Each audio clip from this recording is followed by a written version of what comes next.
Welcome back to our channel. Today we are talking about the big question, can we even afford this baby boy that is coming into our lives? No, but really we're talking about finances, how to steward them well. Chad and I recently started setting up new systems on how to manage finances and do a proper budget, etc. And y'all have been asking what we're doing, so we're gonna try to kind of break down all of that. Yeah, absolutely. And two quick things. Number one, we're not financial advisors, and so obviously anything you pull from this, we encourage you to take that to a financial advisor or someone who helps you with that. Yeah. And just make sure that it's a good decision for you. And number two, this video is sponsored by Upside, and I kid you not, you guys, I can't. I love this app, and I'm going to talk to you about it more later. Yeah. But I'm just as sold out for the app as I am for this information. I'm not joking. It's really great, so y'all stay tuned. We also want to preface with this is my third one. We don't want to share any of this in order to glorify money, make it an idol, etc. But we are called to steward what has been given to us, and so this is all about how to manage and steward what is currently in your hand in order to multiply that. Yeah. So okay. Let's hop First into one. some questions. Hope it's a good one. First question is how to create a budget when you don't have a fixed income. Yep. This has been the hardest thing. We've been married for over 3 years now, and it's only as of June when we really started to learn how to do that. It's incredibly difficult. I've made fluctuating income where some months I've made a whole lot, then some months I made $0, actually $0, and I had my same expenses, so I had negative money that month. Yeah. And it's one of the hardest things to do.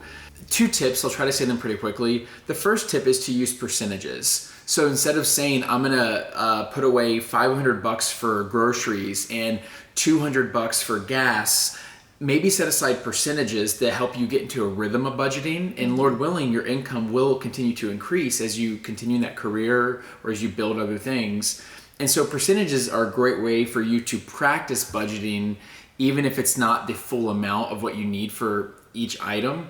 But the second thing is what Tori and I had to do. We had to set a budget that was realistic for us. Yeah. Because every time we would go to budget, we would be trying to make it super fancy, and it's down to a T, where it's just okay, we made this much money and we spent this much and we saved this much and invested this much, and it looked beautiful. It's no, we had to give ourselves a lot of wiggle room. I feel terrible. There's a Target budget in there. Yeah. There's an Amazon budget in there. It's real life, y'all. There's a we love to treat people to dinner budget in there.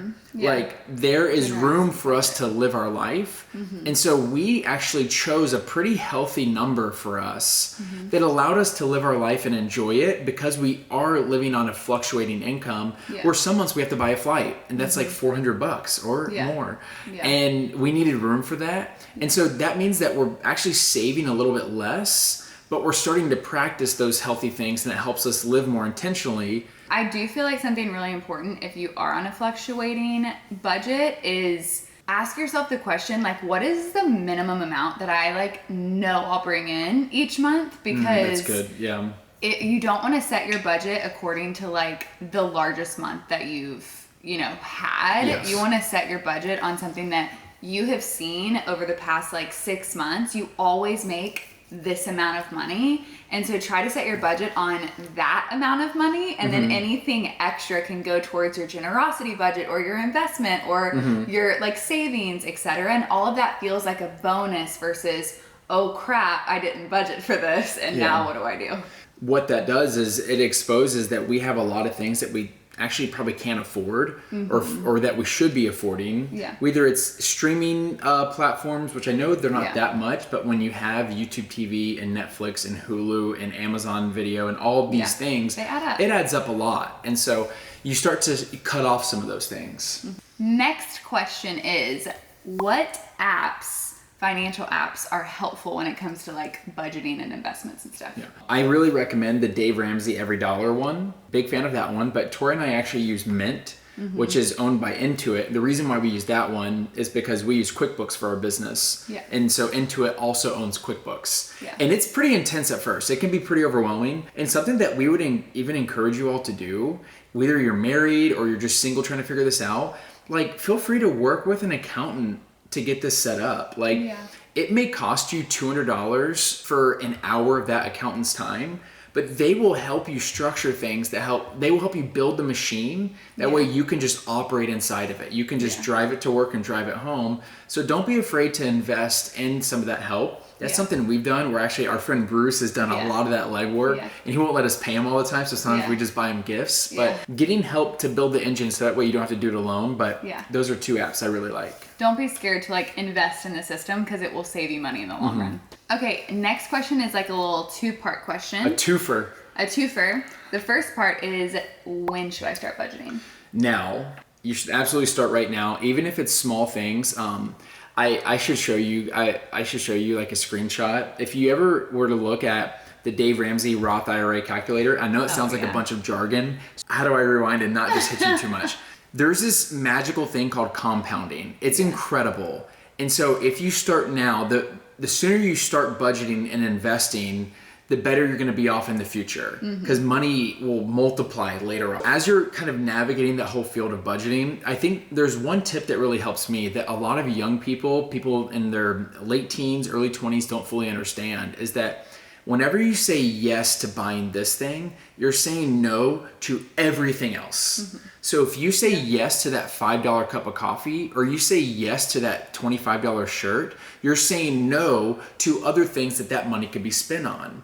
And so a lot of the reason that you should think about when you should start budgeting is like, well, what are you budgeting for? What are your goals? Do you have dreams? Do you have aspirations? Like you're budgeting for a reason. And typically those reasons supersede that $5 coffee. So you actually get really motivated to budget.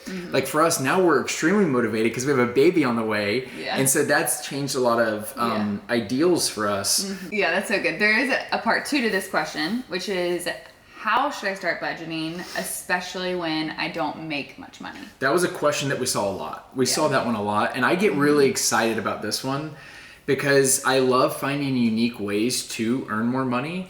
I think that a lot of people may look down upon their situation, but there's so many clever ways to earn more. We see people selling on Etsy. We see people doing Uber Eats deliveries. We've been watching that YouTuber, Ryan Trahan? He's like one of the biggest YouTubers right now. And he's trying to basically go from one coast of the US to the other coast with 1 penny. And he's up trading that 1 penny, and he's showing how you can make money doing little funny things. But there's tons of little fun ways to start to increase your income with your own creativity. And we call them side hustles. And so don't feel too down about that. You're probably in a situation where you're making the least amount of money that you'll ever make. So there's always an upside. Did you say upside? Speaking of a way to make extra money, I have to tell you about this app. So you may be wondering what Upside is. Upside is an app to earn cash back. And trust me, I was nervous about this stuff, but whenever they reached out to us and we started using it, it went from like it being too good to be true to we're like, wait a second, this is actually incredible. And we're all experiencing inflation. We're all experiencing higher prices at the gas pump, higher prices at grocery stores, higher prices at restaurants. And so this literally is an app to help you earn cash back on those 3 purchases. So it's the easiest thing to do. You download the Upside app, you scroll through it, you pick whether you're getting gas, groceries, or a restaurant. Say you're getting gas, for example. You click claim reward, you drive there, you check in to the app, you pump your gas, and then you pay with your credit card or debit card. And then in a few days, it'll recognize that purchase in the app and it'll give you cash back that you selected on the thing. And it's literally so simple. Our first tank of gas, we earned like $9 of cash back. And I'm like, that actually really helps in terms of like, we're paying significantly more than what we used to. So I'm in love with this. And I know you guys are gonna love it too. So if you download the free Upside app and use code MastersFam, you get $5 in cash back on your first purchase of $10 or more. And literally that'll be the smallest like cash back you'll get for the duration of when you use the app. It's like best. Free money. It is, it's crazy. Okay, now back to the questions. How are y'all preparing financially for baby boy?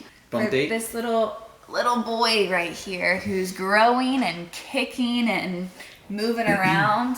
Look at that. Look at that. This is my child with whom I'm well pleased. Who's already costing us lots of money.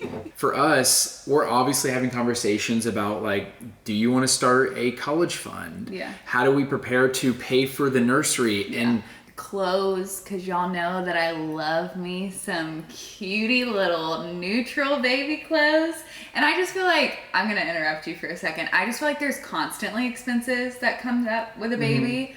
And I feel like when we're budgeting, making sure that we like, for the nursery, there's like a separate like project budget. You know what I mean? Like it doesn't go into like our normal everyday budget life. Yeah. And so if we have something that we know is coming up, like if you have an event you know is coming up or travel you know is coming up, making sure that you're like preparing for that in advance and like putting away money so that when you get to that thing, it's not like a shock. I think that that's something that we've been talking about a lot. Like, okay, like how much money do we want to spend on nursery? How much do we need to put away for what diapers are going to look like every month? And just like knowing that in advance and trying to prepare. That's why Dave Ramsey always says like have an emergency fund, because you never know what's going to like come up and you don't want to be upset or shocked by it and not be able to afford that. And so if you're like actively preparing and prepping, then it's going to make it a lot easier for you. I think to answer your question succinctly, this last little bit is that we are shifting our mindsets to understand that we want to live beyond ourselves. We want to live beyond this baby. We want to live beyond we want to live beyond what we're currently doing. Yeah. But if we only live within the little bubble that we're currently living in, then it'll be a struggle to be prepared for babies in the future. Yeah. And so we're actively trying to grow and get advice and build systems that'll help us with that. Yeah, and I truly believe that like stewarding your finances and multiplying them is such a biblical principle. Like there is so much scripture in the Bible about money, and it's for a reason, right? Like we have to look at money as a tool and not like love money and get greedy or prideful or any of those things about money. Yeah. But like when you look at the Bible and it's like the parable of the talents and like different things like that, like truly start praying over your finances. Like don't take this lightly. Like give them over to the Lord. Ask him to help you steward them well. Ask him to give you the wisdom to know like where you should be investing and the self-discipline to not spend where you shouldn't be spending. And I know this is like very practical advice, but there is like spiritual advice here too, where it's like, this is something that we've been given. Lord, how can we steward this well? Yeah. Okay, y'all, we have so many more questions and we're trying to do our best to like keep these videos a little bit more succinct and a little bit shorter. So if y'all want us to keep going through more questions on finances, comment below if you want a part 2. But if not, that's fine too. It's totally fine. Definitely check out the Upside app. There's a link to it in the description. Use code MastersFam to get the $5 in cash back after your first purchase of $10 or more. Yeah. I'm telling you, there's so many fun ways to make additional money to help increase your income, and that's a really fun way. Yeah, the first time Chad got back home and he got the cash back, he was so jacked. He was like, this is the best thing ever. Yeah. Why have we not been using this forever? So highly recommend y'all checking that out. Thanks for tuning into our TED Talk. We love you guys. We'll see you in the next video. I can't get up. I'm stuck.